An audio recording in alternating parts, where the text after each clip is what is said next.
Okay. Ministry Advantage, take 2. Okay.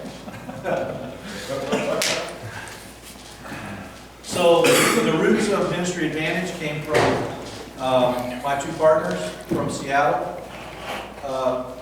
And so to just really condense that story now, we were put together by a ministry here in a conference that we used to go to regularly, that were at a conference together, knew us. And those guys had built a coaching ministry called Business Advantage. We're surprised. And they had built a company to do coaching to entrepreneurs who had startup companies for the most part, and had anywhere from 5 to 50 employees, anywhere from $5 to $50 million, kind of that kind of deal. And they created a coaching system. And their passion was, they're committed Christian guys, their passion was around the church, so if the church could ever use any of their learnings or their systems or whatever, they just thought that would be a huge win. So some mutual entity put us together. I was doing this kind of work in our church, and as we got together, of course, it was kind of a Reese's peanut butter moment explosion. And it was just, we were finishing each other's sentence, and we were off to the races. So we were able to get Ministry Advantage off the ground quickly because we were able to use a lot of business advantage process system learning, money that had been invested in the research and things.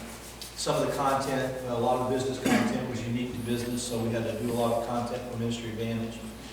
And all that said, in the process of that, my partner told me, we have this video called Meet Bob. And so I'll show it to you. So I watched it. It's about 30 minutes long. We're going to see about 18, 20 minutes of it.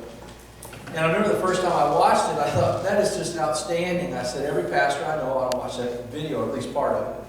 Because they can translate that. I said, Jesus told parables, right? He told secular stories, earthly stories with a spiritual meaning behind them. He said, well, maybe we ought to, these guys have money, and so maybe we should invest and redo the video with a pastor in a church and all. I said, no way we're going to do that. Because pastors will watch that video and they go, that doesn't look like my church. That's not the color of our carpet. We don't have staff that looks like that. And they'll start discounting it. I said, no way, we're going to leave it like this. So guys, we've left this thing alone for all these years, a decade. So the clothing and stuff may be out of date. But it's a little cartoonish anyway. But I think it's a fantastic thing. We call it the Parable of Bob. And what I want you to do is you watch the Parable of Bob. You'll translate automatically. Bob's a business owner. You're a pastor. Bob has a business. You have a church. Bob has employees. You have employees or staff or liaison or lay leaders. And then what you're really looking for, what this whole thing is about, is the story of Bob who goes into his passion, which is building clocks. And what he's trying to do, and some of the mistakes that he makes, and ways he does things, that has a lot to do with what we teach in Ministry Advantage. So I want you to translate. You're probably going to, a few times, you're going to feel an ouch. Uh-oh, that's me. And so when it's done, I'm going to ask us to just talk about a few things that you picked up on that are, really transferable principles that you saw in Bob's life. Okay? Most people who become business owners begin as the specialist. They have a high degree of the special knowledge and technical skills needed to do the work of the business they've chosen to start, which is only logical, isn't it? What isn't so obvious is how the confidence in their specialty can quickly become a barrier to their success as a business owner. You see, no matter how skilled they are in a particular area, the perspective of the specialist is too limited to guide business owners around the challenges waiting to confront them.